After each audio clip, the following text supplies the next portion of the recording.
Happy women's day to all the women here, all the women, all the beautiful women కదండి. దేవుడు మనలందరినీ ఒక ప్రత్యేకమైన రీతిగా దేవుడు చేస్తాడు.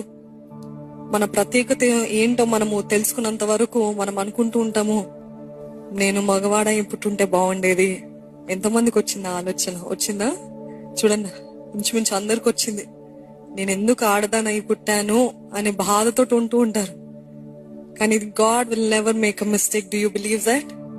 దేవుడు ఎప్పుడు కూడా మిస్టేక్ చేయడండి. ఎటువంటి పొరపాట్లు దేవుళ్ళు ఉండవు.